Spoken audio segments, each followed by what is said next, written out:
Hi, I'm Brian Dietmeyer, CEO of Close Strong, and welcome to another edition of Close Mode. And today I'm really fortunate to be with Tarun Malik, who is the Director of Mid-Market Sales with Touch Bistro. Welcome, Tarun. Thanks for having me, Brian. You did something dangerous in our pre-call. You said to me as we were talking about what the heck should we talk about, you said, let's talk about negotiation. That's a passion of yours.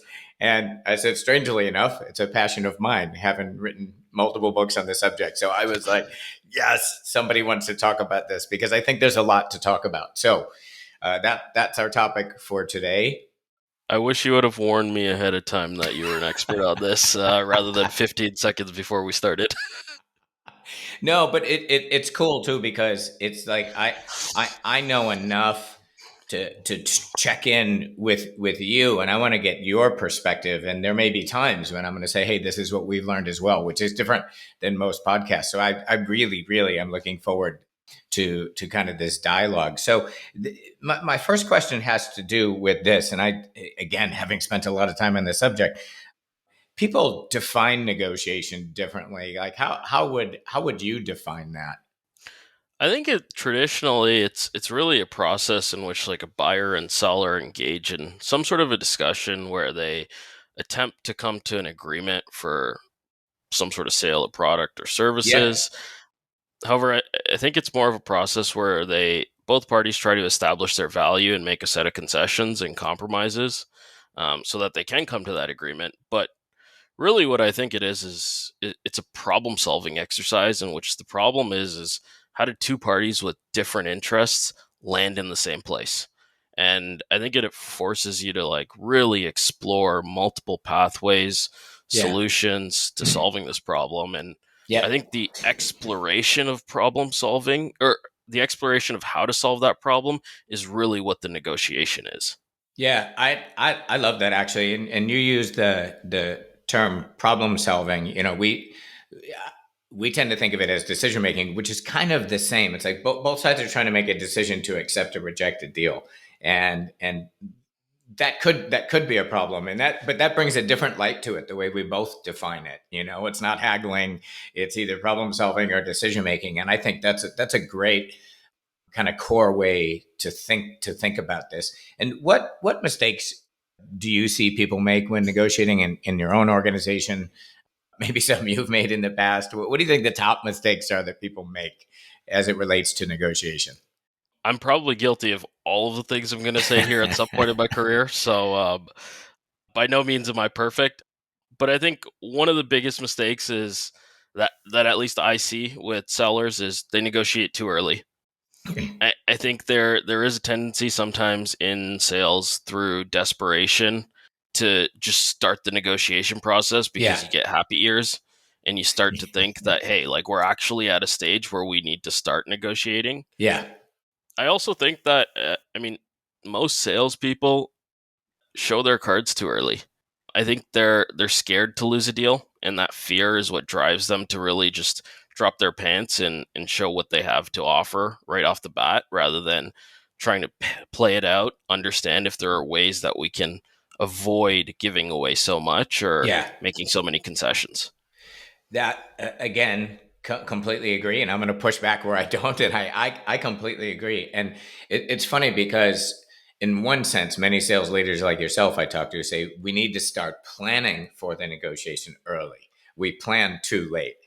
Your point is also right on that we start like, yeah, we get happy feet, or fear. You talked about fear, that it's like the customer sets the tone and then we start reacting to that tone. And that tone might be, you need to lower your price, you're more expensive than your competitor. And it's way too early in the process to talk about that. So we see that all the time on a lot of deals that we coach, that it's like, why the hell are we even having this price discussion yet? You know? I do agree with that. I think that the negotiation process often is I think it's misperceived as just being that process where you're going back and forth on terms and price. I actually think that you do need to plan out the negotiation process, and you need to plan that out from the time that you have the first conversation. Yes. Because I think that's really where you're starting to plant Yeah. the seeds and you're starting to understand the value that you can deliver for the prospect and what their potential needs and pains are. And that's all critical when you do finally get to that stereotypical negotiation where you're going back and forth, because Yes. you want to be able to come back to a lot of that conversation. And so you need to make sure that there's an infrastructure in place from the start of your interactions so that when you walk into that negotiation, it's not like you're starting from scratch. Yes. Yeah, it's I want to react to that and then go back to the fear thing in a moment. So, if you read the sort of academic literature on this stuff, they talk about anchoring, right? Yeah. So, anchoring and two for those who are listening, like two descriptions of that. My old business partner and current friend, who's Harvard negotiation professor, Max Bazerman, says the first offer has more impact on the final outcome than all subsequent counteroffers combined. So when that first, if you're reacting way early in the process to an offer, it tends to anchor it. Even if you're trying to pull away from it, it will end up pulling you back. So I completely agree with that. Something you mentioned earlier about fear. Why is it? I think that's correct. And why do you think it is that people start too early, and some of that's driven by fear? What is that fear? I think the fear is a fear of loss, that you're not going to Yeah, get what you want out of the negotiation, which is yeah, ultimately in sales closing a deal. yeah, And I think that problem is part of a bigger problem most times, which is that most salespeople, I don't think, have enough pipeline. yes, And so, because of that, they're put into positions where they're working with a limited number of deals. And so, when they do have a conversation where they think that it has some legs, they're very quick to jump the gun and start negotiating early, or make the biggest concessions right off the bat because they think that's going to get them from point A to point B fastest. Again, yes, yeah, absolutely. Because if you're at 140% of your goal, and your pipe's fat, fear doesn't play that much of a role. If you've had your second warning and you Oh, missed this deal, right? You're at 60% of goal and it's Q4. Then the fear goes up, and it's interesting too, because there are two antidotes to that. One antidote is you got to have more stuff to backfill, right? And that, because if I don't get this one, okay, I got to make sure I got the next one ready to go. The other one that I see people miss, that is the antidote to fear, is understanding the loss to the other side, right? If this customer, we worked with a massive software company based in Seattle, so and the most common thing was the customers are saying, "Well, I'm not going for renewals. I'm not going to renew this contract. I'm just going to go dark. I'm going to do nothing." And when we did analytics on that, we found out that for a good number of these customers, going dark was very difficult. And so and then some of that fear goes away, because you're right, we're only looking at our side. If I lose this deal, I might be in trouble. It might not make my number. Not going to get my bonus. My kid's not going to get braces. My kid's going to have crooked teeth because of losing this deal. But when we do the analytics for the other side, or have increase our alternative by having fatter pipe, I agree. And I think it's such an important thing to talk about, because if you go in, one of my consultants says, if you go in selling scared or negotiating scared, it's not a really good posture. I I think, Brian, though, it's a little difficult in the landscape that we're in today to avoid walking into that negotiation with fear. And putting like quotas and targets and the commissions aside, Yeah, I, m- my perspective is that we're in a very different selling climate today than we might have been 10, 20, 30 years ago, where yeah, buyers are more informed than ever. They have access to information and resources more readily available than they ever have. And on top of that, candidly, I think that the competitive landscape for most companies and the segments that they sell in is becoming very large. And so there's a lot of copycat solutions. And yep, so I think oftentimes, and I speak from experience at Touch Bistro, where when we walk into that negotiation, we know that they're potentially talking to 3 to 5 other companies that offer almost an identical solution. And yeah, so it's difficult to understand the fear on their side because it's less less prevalent there. yeah.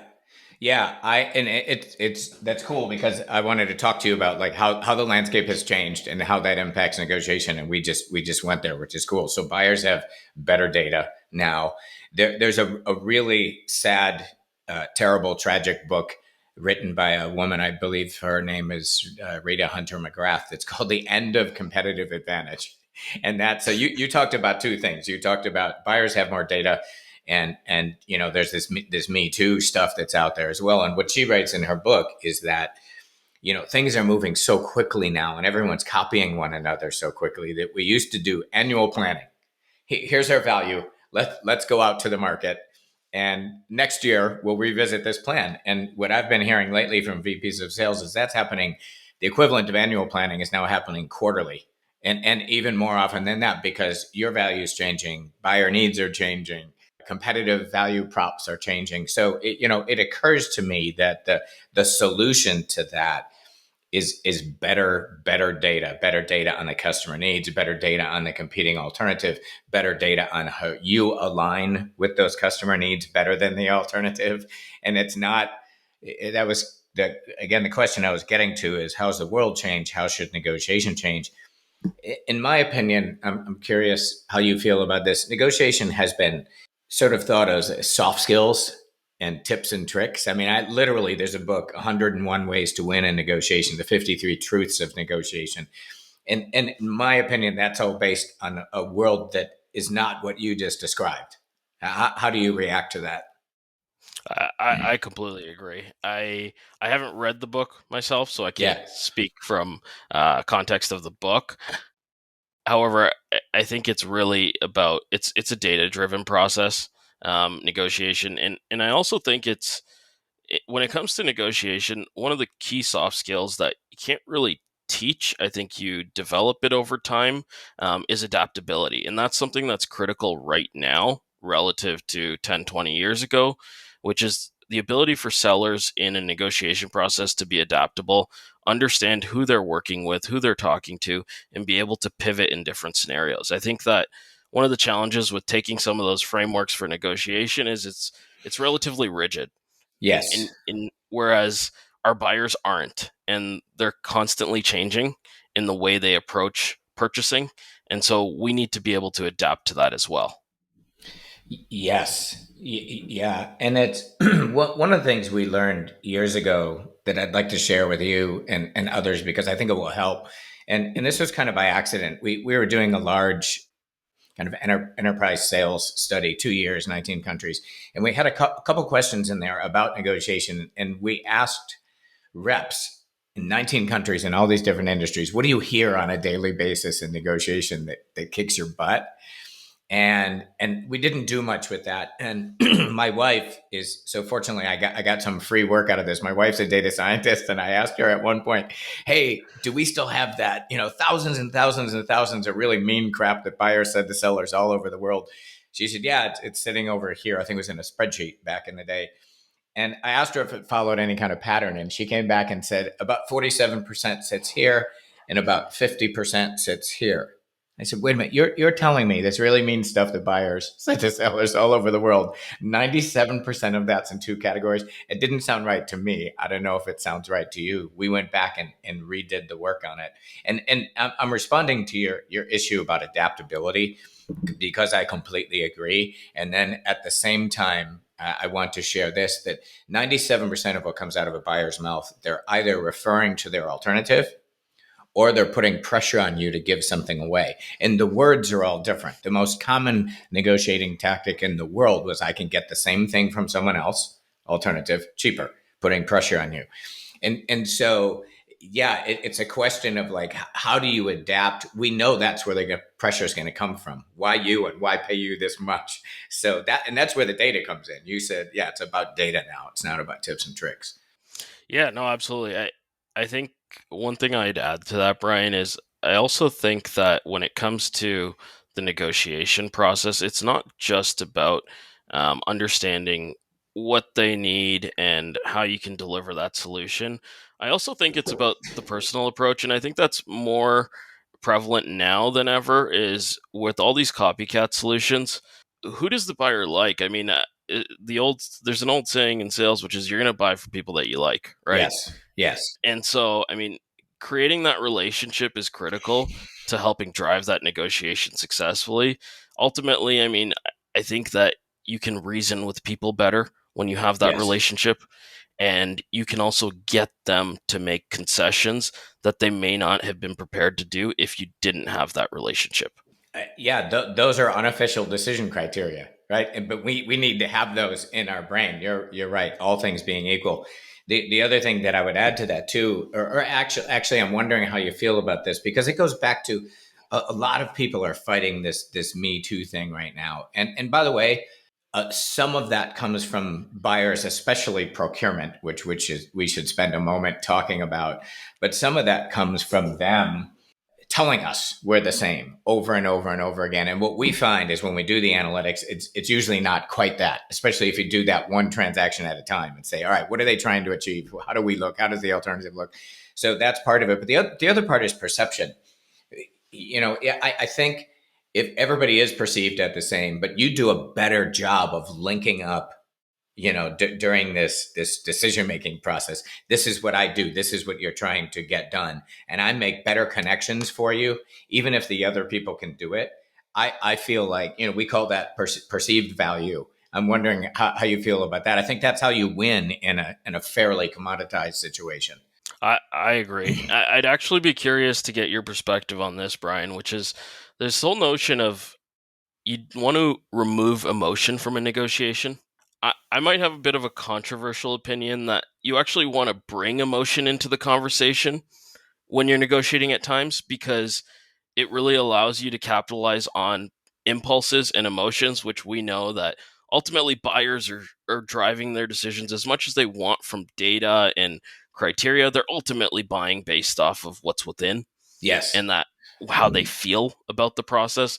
I'm curious to get your take on that. I mean, and the role of emotion within a negotiation process.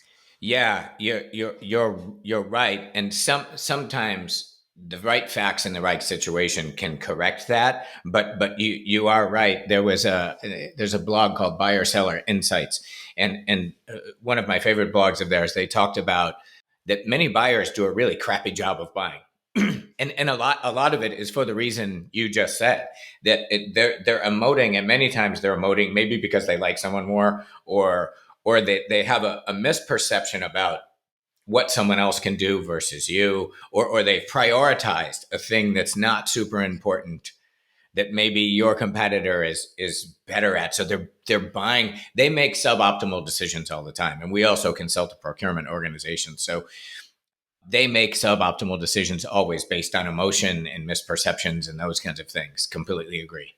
Yeah, and I think that that's one thing that's important to be able to recognize early on in an interaction with the potential buyer is who are you really selling to? Are Yeah. you selling to a buyer who is very rigid and they're driven by criteria and what they've laid out on an RFP or piece of paper?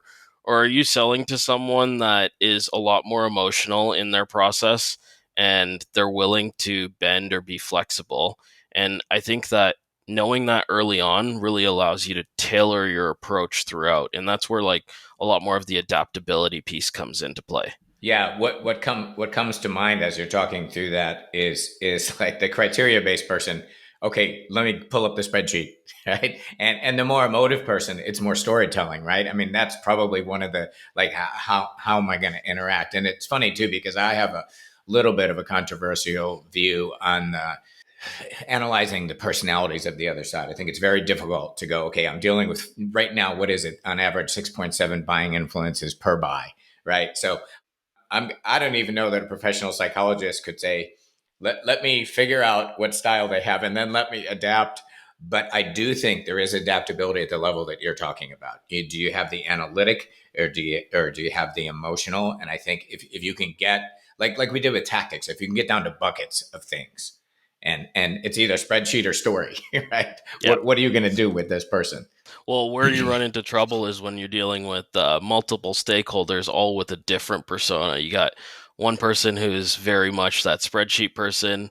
You got another person who's very much, I mean, based on feelings, and then another person that might be spreadsheets or something else. And that's where you really got to do a good job of making sure that you have individualized stakeholder buy-in. Yes. And this whole notion of multi-threading comes into play. I'm a big believer that you need to build individual relationships within a sales process rather than one relationship with an organization, Yep. because it allows you to isolate the person. And it's this whole notion of playing the man instead of the game. Like, Yeah. Yeah. I wonder what your experience is in this, because that stat's been out there for a while now, that there's now committee buying going on and there's multiple people.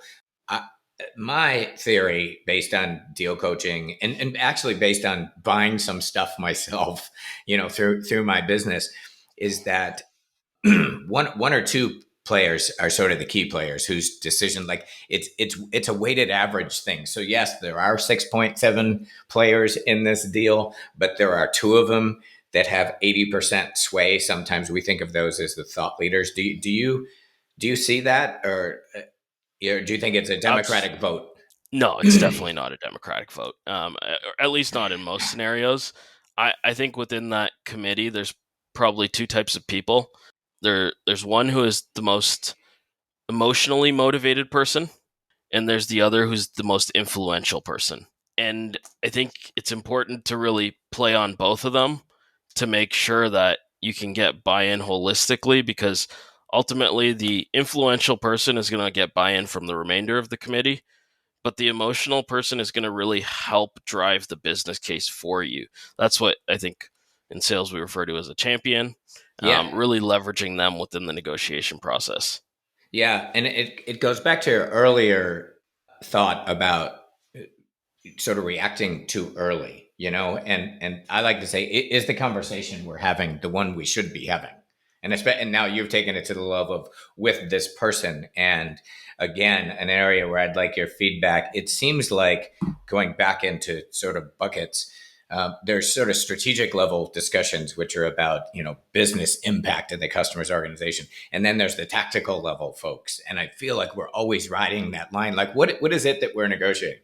Are we negotiating the impact of your solution on their throughput or their defect reduction, or are we impacting the price of software? I think that really just depends on the depth of the problem and the impact that you solve for. Yeah. I think one of the challenges salespeople have in negotiations is that they're not solving for a big enough problem. And so they end up falling back onto more of that tactical approach where it's like, Yes. hey, let me just figure out what boxes you need checked off, and let's see where we can land within those. Yeah. Whereas in other scenarios where you are actually solving for a real problem, there's potential ROI of tens, hundreds of thousands of dollars. It's a lot easier to take more of that strategic approach where it's, hey, let's really try and make sure that we can solve a business problem here, and let's build a long term relationship rather than checking off some boxes and changing some terms on a contract. Yeah, this is so unbelievably important, because that is the thing that we're negotiating, which carries value, which then drives the commercial terms discussion. What is it? We often ask the question, is the conversation we're having the one we should be having? And let's stop for a moment. And at the beginning of, like, any deal review, that's what is the current conversation. And the problem is, back to that anchoring, people tend to react to that first conversation. And you're right, it's usually really not the one we want to be having. And it's very difficult to differentiate against that tactical kind of low level conversation. And it's changing the conversation about what is it that we're buying and selling here. Is it that tactical feeds and speeds thing, or is it a massive shift to your ROI or your profit next year? Yeah, no, absolutely. Which is why, like we talked about it earlier, how salespeople negotiate too early, and I do think that salespeople need to pull back within a sales process and really make sure that they're certain that, hey, you've uncovered the business impact of your solution, and you've convincingly demonstrated that there is an ROI that the prospect or the buyer is bought in on. I think one challenge that salespeople have when they go to negotiations is they think it's the right time to go to negotiation because the prospect has said yes. Right. We agree that this has an impact on our business. However, they don't really have full buy-in. They've gotten happy years, and what they uncover during the negotiation is that, hey, this person actually isn't fully sold on the impact that we can deliver. Yeah. And so we're actually going to be making a lot more concessions than we initially thought if we want to win this business, or we need to go back to rebuilding that business case. Yes. Yeah. Again, is the conversation we're having the one we should be having, because it's hard to get the commercial terms associated with conversation A, conversation B. Yeah, it's probably, and that's a mistake. You're so right. That's a mistake I see so many people make, is they actually jump to the commercial terms discussion too quickly, and we need to back up to that, to the value. And it's funny, we've done about $12 billion in win loss analysis, and the gentleman who leads that practice for me said once, he's a very understated guy, West Point grad, grayish hair, 60s, buttoned up kind of dude. And Hugh said to me one day at lunch, I can pretty much tell you after doing this work why winners win and why losers lose. And then he went on to something else. And I was like, whoa, back up. Like, for all of us in enterprise sales, like, this is kind of important thing, I think, maybe a book title. But what he said to me very simply was, winners win when they show customers how they meet their needs at higher confidence and lower risk than some alternative. And that Yeah. that to me is the discussion. That's the thing, back to data. What data do we need? We need to know that better than the other side. And the other side has better data today, but we also know they're making suboptimal decisions. So I feel like if we can't point that out, forget the commercial terms discussion for a moment. Let's move the discussion back to that. Where are Yeah. they going, if not us? And if we can't come up, I think there's some sales methodology that talks about why us, why now. It's like, if we can't have that discussion, we're going to get our clocks cleaned all day long on pricing and risk and all the other terms. Yeah, no, it's funny. This brings up a scenario I was in earlier last year, where we were negotiating. We had a large buyer come through our pipeline, and they were convinced that they needed to handle the sales and the evaluation process backwards.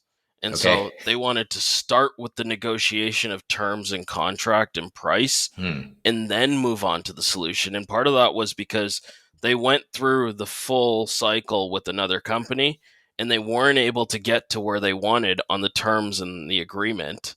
And so they figured that let's do it in reverse and learn the hard way. This is where we all make mistakes, but Yeah. learn the hard way that as much as they want that, it's not the right approach, because what happens then is Yeah. they think that their boxes are checked because every solution in the market is going to be the same.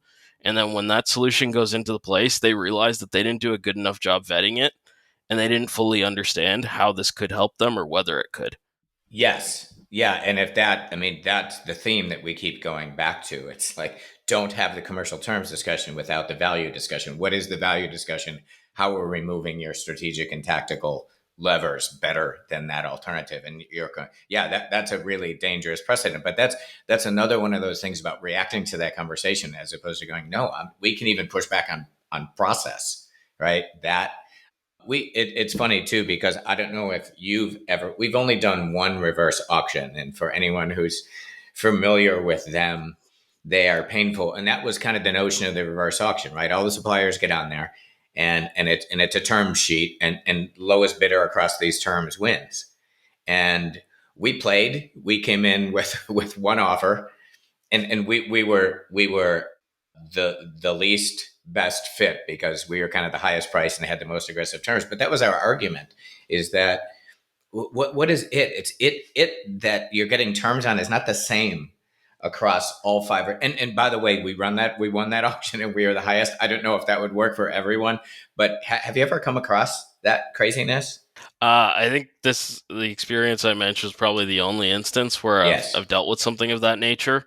I actually am a big believer that I'm not willing to budge after having done that. And even before that, I believed that, but I figured, you know what? I got to try it once and see what happens. Right. But I'm a big believer that you need to understand how you find success in a sales process, and you got to hold firm to it to a degree.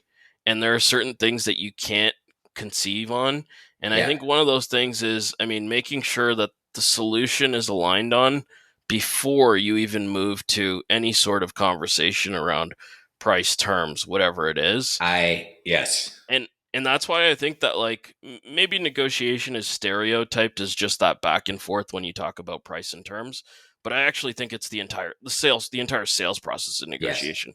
Right Yes. from the first discovery call, you're negotiating how we're going to evaluate this, and then you're negotiating and making compromises with the prospect on the solution at times and understanding whether or not they're okay with the workarounds or workflows that you're presenting before you even move to that pricing conversation.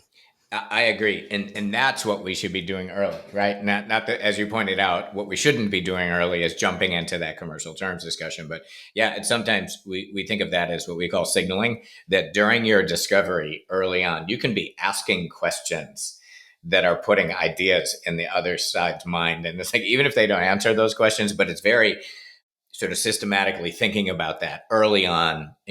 Another one of my consultants often says that, the closer and closer you get to the end game, the less free people get with data and sharing data. So that's another reason to start doing that early, because it's a little more open up front. I don't I don't know if I entirely agree with that notion that the closer you get to the end game, people are less likely to share. Mm-hmm. I think in a lot of instances, in I think about some of our very long and drawn out sales cycles that we've been part of. I think that you get to a point where people just get so exhausted Yeah, okay, I'll buy that that. Yes. they're just willing to tell you what they need you to do. Yep.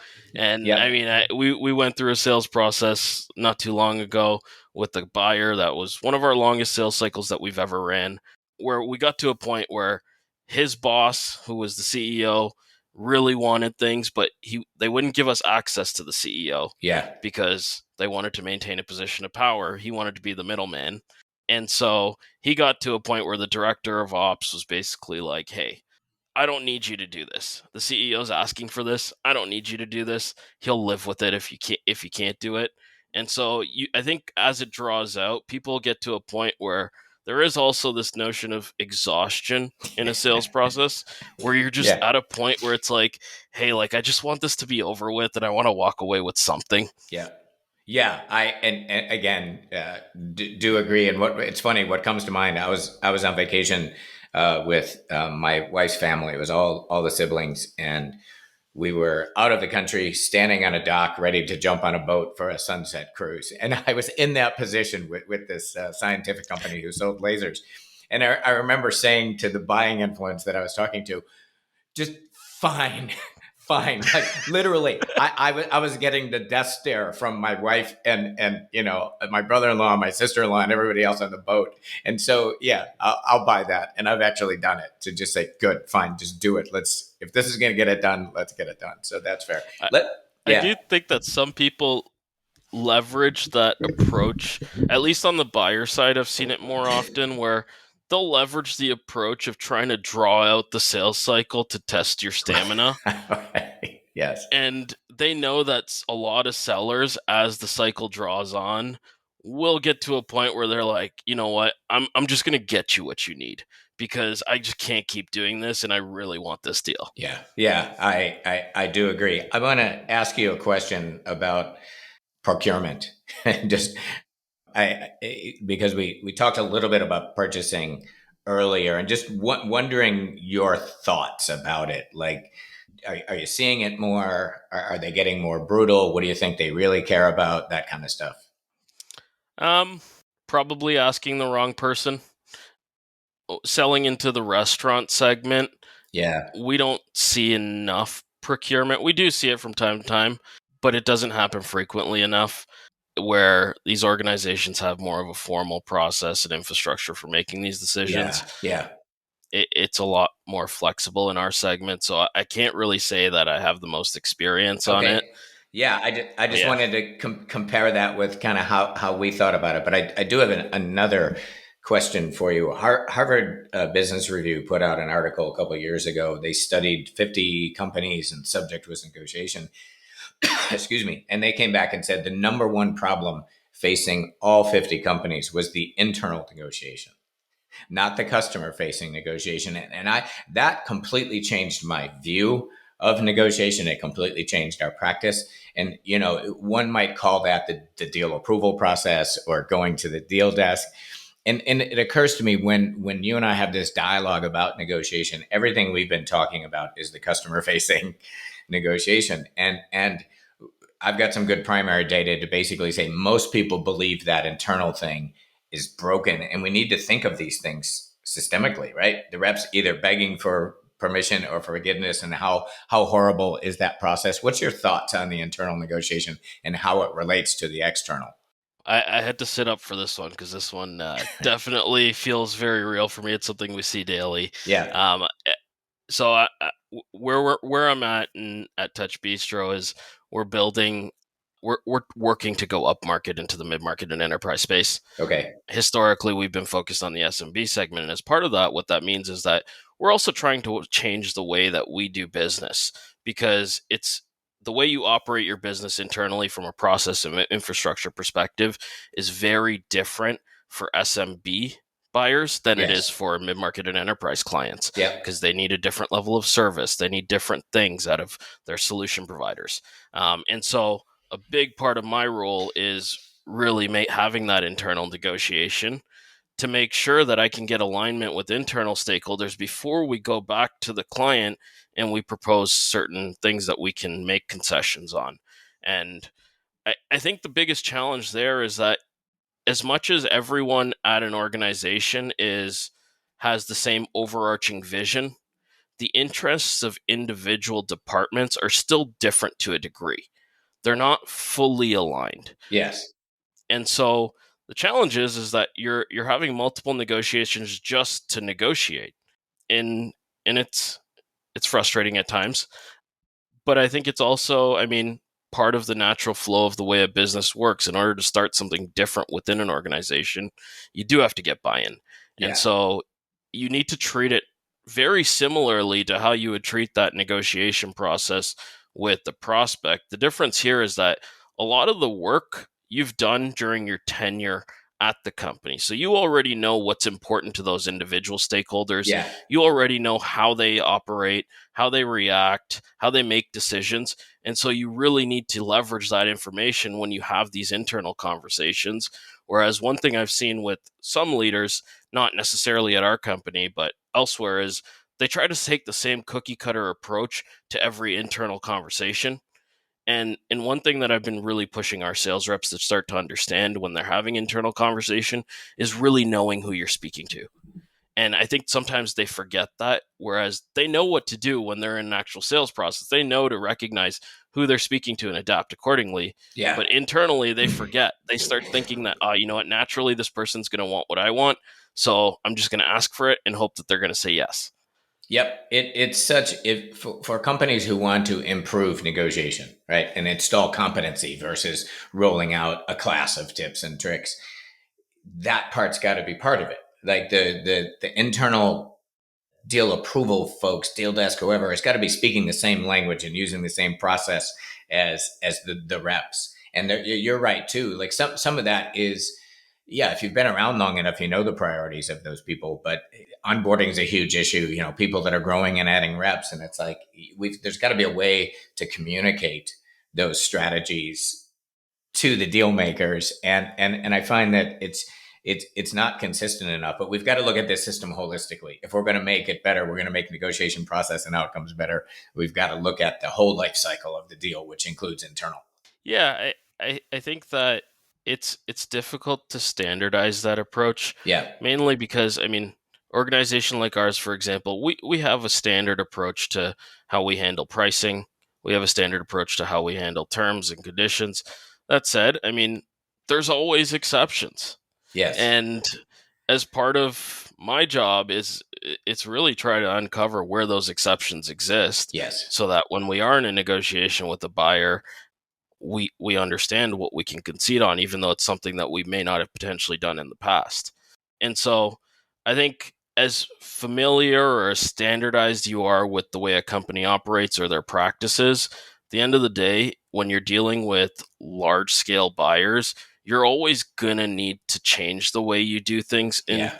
in those scenarios. And so you need to be able to push back and have those internal negotiations.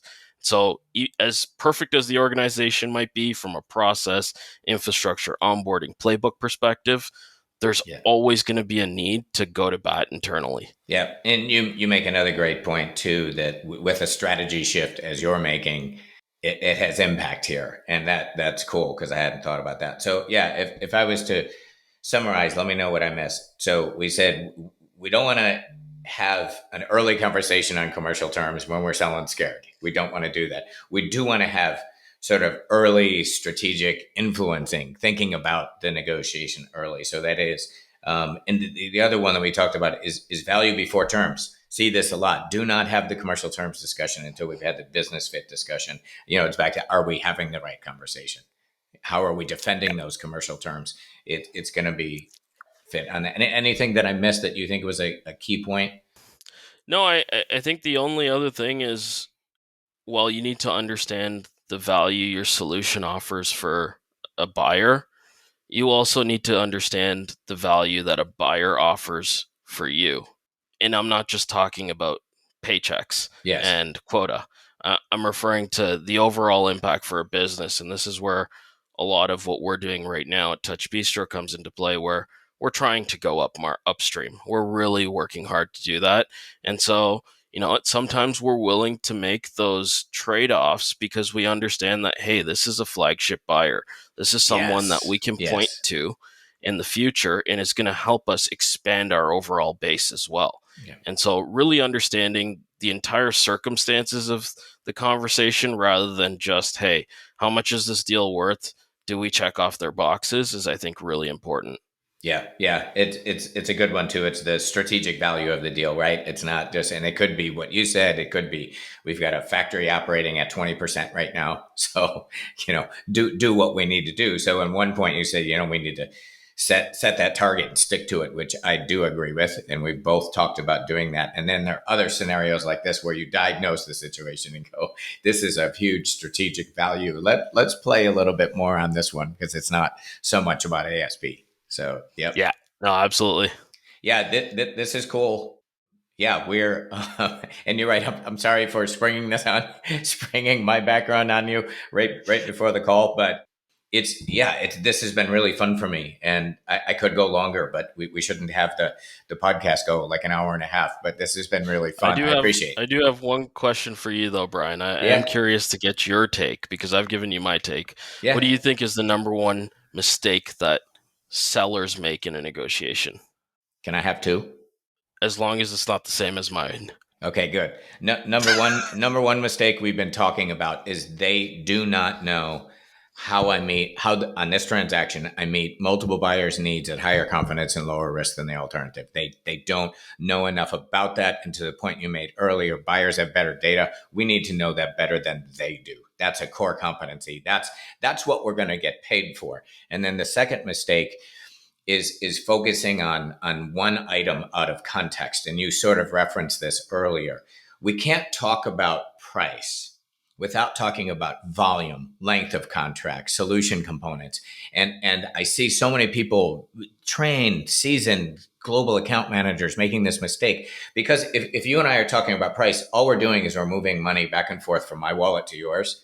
We're not Yeah. expanding. We don't have and that's all concession based behavior. And if most companies were to never negotiate one item and trade, hey, Tarun, there may be a pathway to that. Can we talk about extending volume? If we made that behavior change, one item is zero sum concession, two items we can trade and create value. So yeah, we don't know enough about why us versus the alternative, and we get sucked into talking about that one zero sum thing that the buyer wants to talk about. I couldn't agree more. They're definitely on my list, but I think having the negotiation too early was the first thing that came to mind for me. Yes. Yeah. Yeah. And the negotiation too early is probably about that one variable. So I Yep. would agree. I would almost guarantee you that it's about price or something else. Cool. So happy negotiating to everybody. And I'm also glad to hear you talk about how the world has changed and we need to think differently about negotiation. Getting to Yes was published in 1985. It's still one of the best selling negotiation books out there, and the world is different now. Thank you so much for your time. We all have a lot going on, and this has been really fun to talk about. I appreciate it. Appreciate it, Brian. Now, awkward pause.